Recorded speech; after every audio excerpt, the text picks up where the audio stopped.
কেমন আছেন সবাই? আশা করি ভালো আছেন। আজকে আমার ছাত্রের সাথে ঘটে যাওয়া একটি ঘটনা বলবো। ভিডিও শুরু থেকে শেষ পর্যন্ত দেখার অনুরোধ রইল। আর কথা বলবো না, চলুন শুরু করি এখন। আমি আজও মনে করতে পারি সেদিনের কথা। আমার জীবনের প্রতিটা মুহূর্ত যেন থমকে গিয়েছিল। আমি একজন শিক্ষক হিসেবে কতটা দৃঢ় থাকার কথা ছিল, কিন্তু জীবনের পরিস্থিতি আমাকে এমন জায়গায় নিয়ে এসেছিল যেখানে আমার ভিতরটা কেঁপে উঠেছিল। আমি একজন নারী, আমি একজন মানুষ, আমি অনুভূতির বাইরে নই। ছাত্রদের সামনে সবসময় কঠোর থাকার ভান করি, কিন্তু ভেতরে ভেতরে আমি দুর্বল হয়ে যাই যখন একাকিত্ব আমাকে গ্রাস করে। সেদিন আমি সত্যিই বিপদে পড়েছিলাম। রাত হয়ে গিয়েছিল, বাড়ি ফেরার কোনো উপায় ছিল না। চারদিকে অন্ধকার, রাস্তা ফাঁকা। আমি ভেবেছিলাম হয়তো এই শহরে আমি অনেক দিন ধরে আছি, তাই ভয় পাবার কিছু নেই। কিন্তু হঠাৎ কিছু অচেনা মানুষের পায়ের শব্দ শুনে বুক ধকধক করতে শুরু করলো। আমি বুঝে গেলাম আমি নিরাপদ নই। তখনই হঠাৎ আমার একজন ছাত্র আমাকে দেখে ফেলল। সে এগিয়ে এলো, তার চোখে আমি ভরসা খুঁজে পেলাম। আমি বললাম, আমাকে এখান থেকে নিরাপদ জায়গায় নিয়ে চলো। সে নির্দ্বিধায় রাজি হলো। আমি অবাক হয়ে গেলাম যে এই বয়সে এতটা সাহস দেখাতে পারে। সে আমাকে তার ভাড়া বাসায় নিয়ে গেল। অল্প আলোয় সাজানো ঘর, ছোট্ট খাট, একটা টেবিল, কয়েকটা বই ছড়িয়ে ছিটিয়ে। আমার দম যেন হালকা হলো, মনে হলো এ জায়গায় অন্তত আমি নিরাপদ। কিন্তু মনে ভেতরেই লজ্জার এক অদ্ভুত অনুভূতি কাজ করছিল, কারণ আমি একজন শিক্ষক আর সে আমার ছাত্র। তবু পরিস্থিতি আমাকে বাধ্য করলো তার কাছে আশ্রয় নিতে। আমি বসে রইলাম খাটের কোণে, মাথায় একরাশ ভাবনা। কিভাবে এতদূর আসতে হলো, কেন আমি একা, কেন আমার জীবনে এমন হলো। ছাত্রটা পানি এনে দিল, বলল, ম্যাডাম চিন্তা করবেন না, আমি আছি। তার কণ্ঠে আমি অদ্ভুত শান্তি খুঁজে পেলাম, যেন সে আমাকে আশ্বাস দিচ্ছে আমি ভেঙে পড়ব না। আমি পানিটা খেলাম। চারদিকে নীরবতা, শুধু আমাদের দুজনের শ্বাসের শব্দ। সে বই গুছিয়ে রাখছিল। আমি তাকিয়ে তাকিয়ে ভাবছিলাম, এতদিন যাকে ক্লাসে শুধু একজন কিশোর মনে হতো, আজ সে আমার ভরসার জায়গা হয়ে দাঁড়িয়েছে। রাত গভীর হচ্ছিল, বিদ্যুৎ চলে গেল, অন্ধকারে ঘর ডুবে গেল। আমি হকচকিয়ে গেলাম। সে হাত বাড়িয়ে বলল, ভয় পাবেন না, আমি আছি। তার হাত ধরতে আমার লজ্জা লাগছিল, কিন্তু আমি জানি না কেন আমি তার আঙুলে আঙুল জড়িয়ে ফেললাম। হয়তো ভয় আমাকে সাহস হারাতে দিয়েছিল। আমি টের পেলাম তার হাত উষ্ণ, শক্ত। সেই মুহূর্তে আমার ভিতর এক অদ্ভুত কম্পন হলো। আমি চোখ সরিয়ে নিলাম, কিন্তু মন সরাতে পারলাম না। বাইরে ঝড় শুরু হলো, জানালা কাঁপতে লাগলো। আমি বললাম, আমি খুব ভয় পাচ্ছি। সে শান্ত গলায় বলল, ঘুমিয়ে পড়ুন, আমি পাশে আছি। আমি বললাম, খাটটা তো ছোট। সে মুচকি হেসে বলল, তাতে কি হয়েছে, আপনি যদি চান আমি মেঝেতে শুয়ে থাকব। আমি থমকে গেলাম। আমি জানি না কেন মনে হলো এই অন্ধকারে আমি একা থাকতে চাই না। আমি বললাম, থাক, দরকার নেই, তুমি খাটেই থাকো। সে চুপ করে গেল। আমি বুঝলাম সে আমার কথায় অবাক হয়েছে, কিন্তু আমিও অবাক, কারণ আমি নিজেও জানি না কেন এমন বললাম। হয়তো ভিতরে ভিতরে আমি চাইছিলাম কেউ থাকুক আমার খুব কাছে। সেই রাতে আমি ঘুমোতে পারছিলাম না। ঝড়, অন্ধকার, নিস্তব্ধতা আর এক অদ্ভুত টান আমাকে অস্থির করে তুলছিল। তার শ্বাস প্রশ্বাসের শব্দ আমার কানে বাজছিল। আমি চোখ বন্ধ করে ভাবছিলাম, আমি কি ভুল করছি? আমি কি এমন কিছুতে জড়িয়ে যাচ্ছি যা সমাজ মেনে নেবে না? আমি কি আসলেই একা হয়ে পড়েছি, যে আজ ছাত্রের পাশে থেকে শান্তি খুঁজতে চাইছি? আমার শরীর শক্ত হয়েছিল, কিন্তু মন ক্লান্ত হয়ে গিয়েছিল। একসময় আমি আস্তে করে বললাম, তুমি কি জেগে আছো? সে মৃদু গলায় বলল, হ্যাঁ ম্যাডাম। আমি কিছুটা সাহস নিয়ে বললাম, আমি ভয় পাচ্ছি। সে উত্তর দিল, ভয় নেই, আমি তো আছি। সেই তিনটে শব্দ আমার বুকের ভিতর এক অদ্ভুত আলো জ্বালিয়ে দিল। আমি ভাবলাম, সত্যিই তো, আমি একা নই, কেউ আছে যে আমার জন্য এত দূর যেতে রাজি। আমি ধীরে ধীরে শান্ত হতে লাগলাম, কিন্তু তবুও ভেতরে ভেতরে একটা দ্বিধা থেকে গেল। আমি জানি না সেই দ্বিধাটা কিসের। আমি শুধু জানতাম রাতটা দীর্ঘ, আর আমি এই দীর্ঘ রাত তার সঙ্গে কাটাতে বাধ্য। রাত বাড়ছিল। বাইরে ঝড়ের শব্দ যেন আমার বুকের ভেতরের ভয়কে আরো বড় করে তুলছিল। আমি খাটের একপাশে শুয়েছিলাম, আর একপাশে সে নীরবে শুয়ে আছে। আমি অনুভব করছিলাম আমাদের মাঝে খুব সামান্য দূরত্ব, অথচ সেই দূরত্বের মধ্যেই অদ্ভুত টান তৈরি হচ্ছিল। আমি চোখ বন্ধ করলেও তার উপস্থিতি আমার চারপাশে ছড়িয়েছিল। মনে হচ্ছিল তার শ্বাসের উষ্ণতা আমার গাল ছুঁয়ে যাচ্ছে। আমি মনে মনে নিজেকে বোঝাতে চাইছিলাম, আমি শুধু একজন শিক্ষক আর সে আমার ছাত্র। আমাদের মধ্যে কোনো সম্পর্ক কল্পনা করা অসম্ভব। কিন্তু শরীর ও মনের কথা সবসময় যুক্তি মানে না। আমি নিজেকে আটকাতে চাইছিলাম, তবু মনে হচ্ছিল আমি ভেসে যাচ্ছি। ভেতরে ভেতরে আমার নিঃসঙ্গতা আমাকে কাঁদাচ্ছিল। আমি ফিসফিস করে বললাম, তুমি ঘুমিয়েছ? সে মৃদু গলায় বলল, না, আমি এখনো জেগে আছি। আমি চমকে উঠলাম, কারণ আমি ভেবেছিলাম সে হয়তো ঘুমিয়ে গেছে। আমি জিজ্ঞেস করলাম, তুমি কেন ঘুমাচ্ছ না? সে একটু থেমে বলল, আপনার জন্য। যদি আপনি ভয় পান তবে আমি পাশে আছি। তার এই কথায় আমার বুক কেঁপে উঠল। আমি মুখ ঘুরিয়ে কার দিকে তাকালাম। অন্ধকারে তার চোখ স্পষ্ট দেখা যাচ্ছিল না, কিন্তু আমি টের পেলাম সে গভীর মনোযোগে আমার দিকে তাকিয়ে আছে।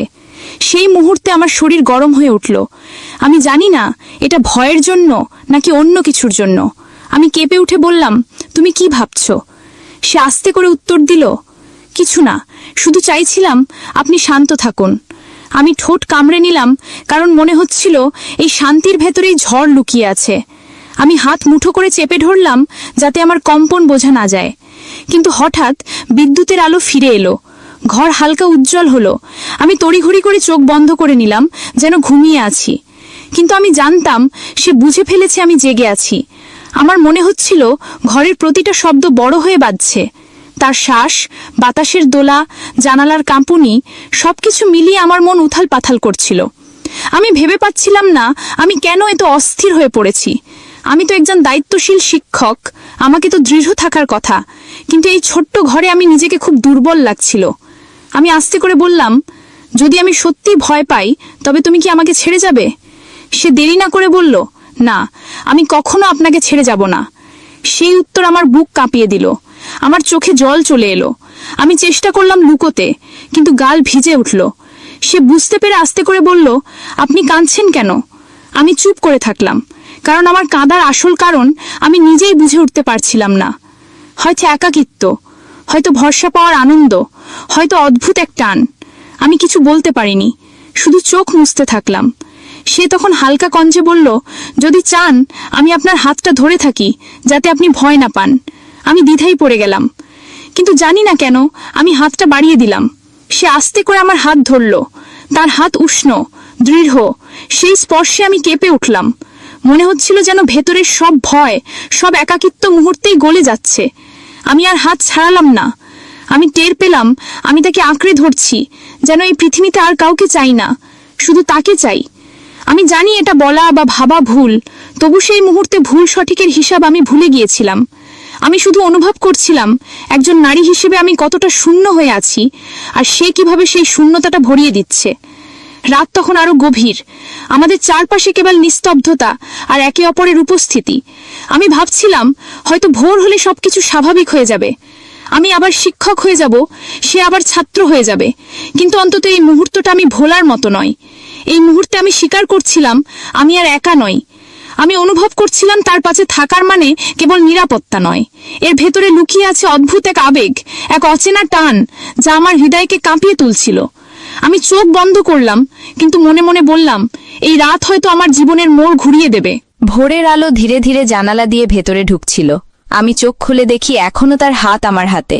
সারা রাত আমি ঠিকমতো ঘুমাতে পারিনি, তবু আশ্চর্যজনকভাবে আমার ভেতরে ভয় কাজ করছিল না, বরং অদ্ভুত এক শান্তি অনুভব করছিলাম। আমি হাত ছাড়াতে চাইলাম, কিন্তু সে যেন আরো শক্ত করে ধরে রাখল। আমি অবাক হয়ে তার দিকে তাকালাম।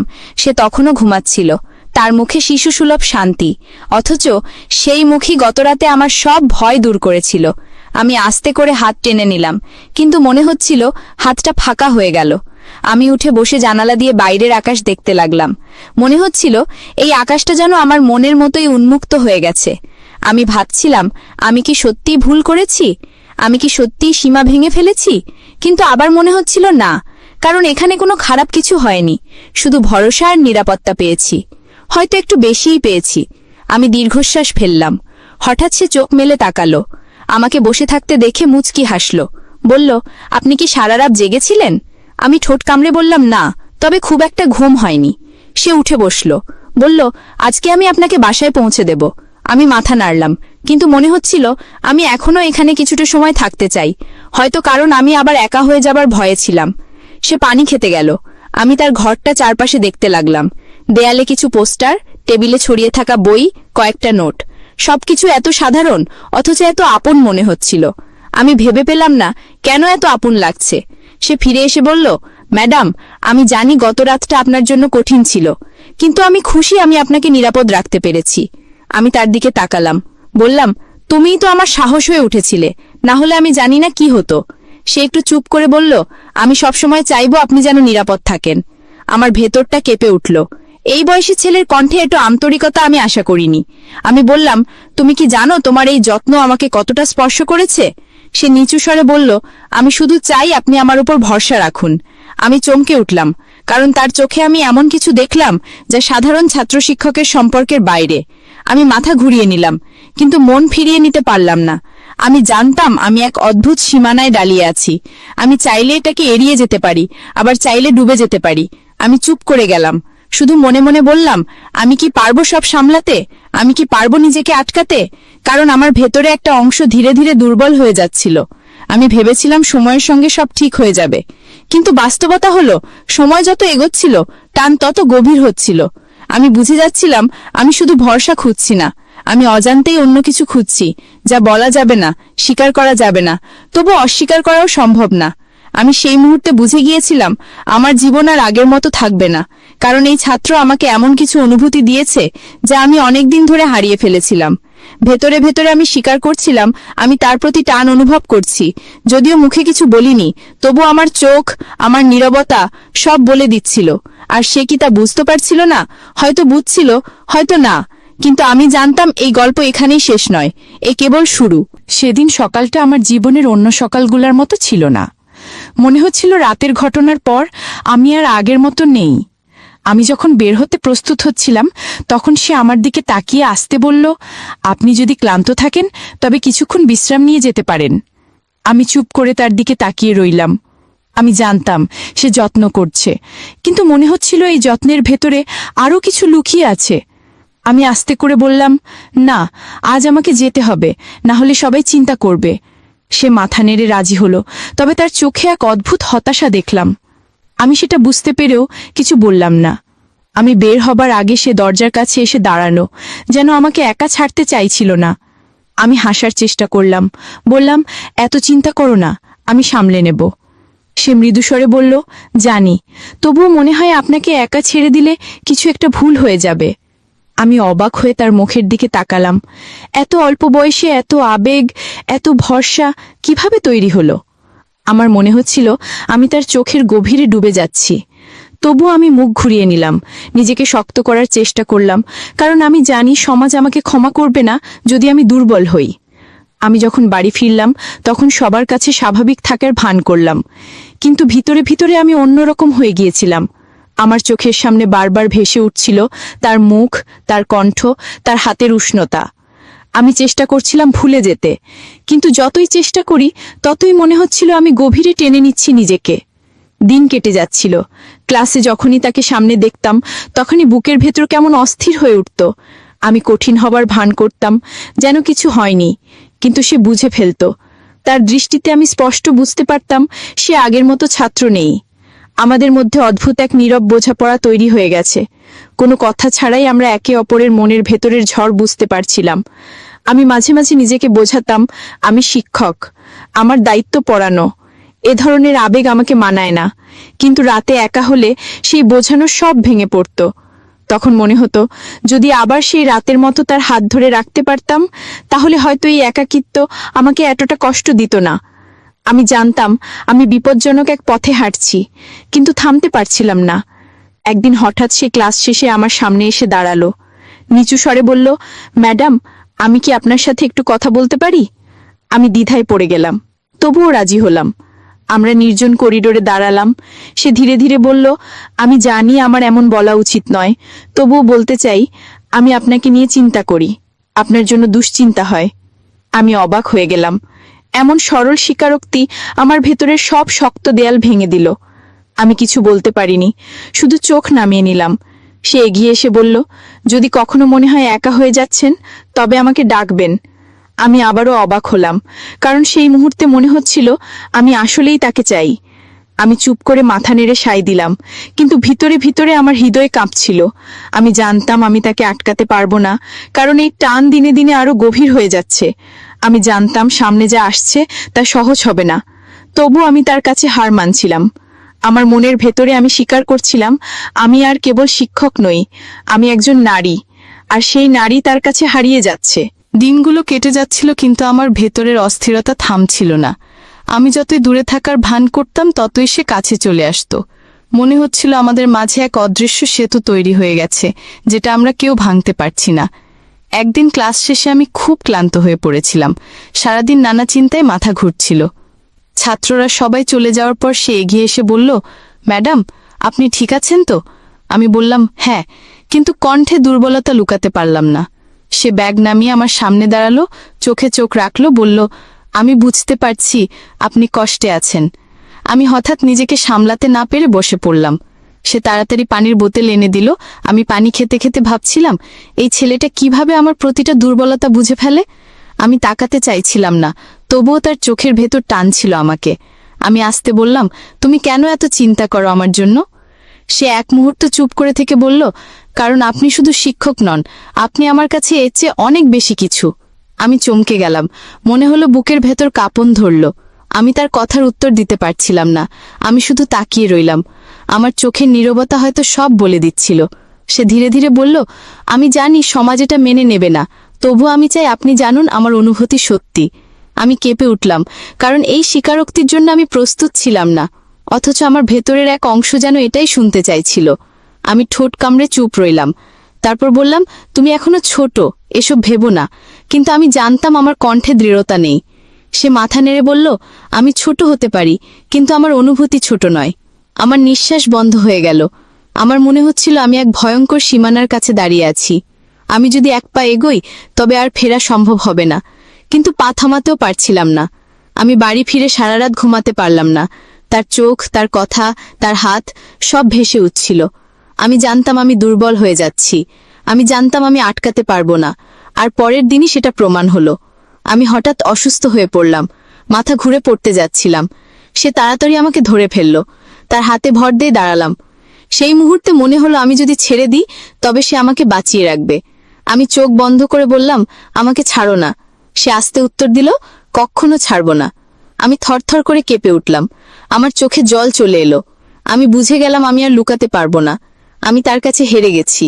আমি চাই বা না চাই, আমি তার কাছে টান অনুভব করছি। আমি বুঝতে পারছিলাম আমাদের মাঝে যা তৈরি হচ্ছে সেটা আর থামানো সম্ভব নয়। সেটা হয়তো ঝড় হয়ে আসবে, হয়তো আমাকে ভাসিয়ে নিয়ে যাবে।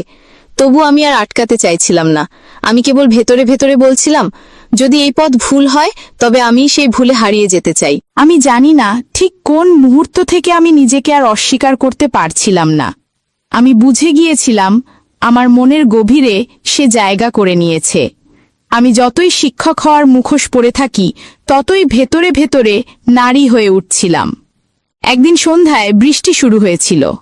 আমি একা ছাতাবিহীন দাঁড়িয়েছিলাম। হঠাৎ সে এসে আমার মাথার উপর ছাতা ধরল।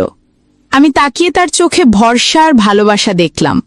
আমি কিছু বলতে চাইলাম না, শুধু চুপচাপ হাঁটতে লাগলাম তার সঙ্গে। কিন্তু আমার নীরবতাই যেন সব বলে দিচ্ছিল। সে আমার কাছ থেকে কোনো উত্তর চাইছিল না, শুধু পাশে থাকা চাইছিল। আর আমি বুঝছিলাম এই সঙ্গই আমাকে শান্ত করছে। আমি স্বীকার করতে চাইছিলাম না, কিন্তু আমার ভেতরের শূন্যতা ধীরে ধীরে ভরাট হয়ে যাচ্ছিল। সেই রাতে আমি অনেক ভেবেছিলাম, আমি যদি তার থেকে দূরে থাকতে চাই তবে সেটা অসম্ভব, কারণ আমি এখন আর একা নেই। আমি তার ভেতরে বেঁচে আছি। আমি জানতাম সামনে অনেক ঝড় আসবে, অনেক বাধা আসবে। হয়তো সমাজ আমাকে কঠিন চোখে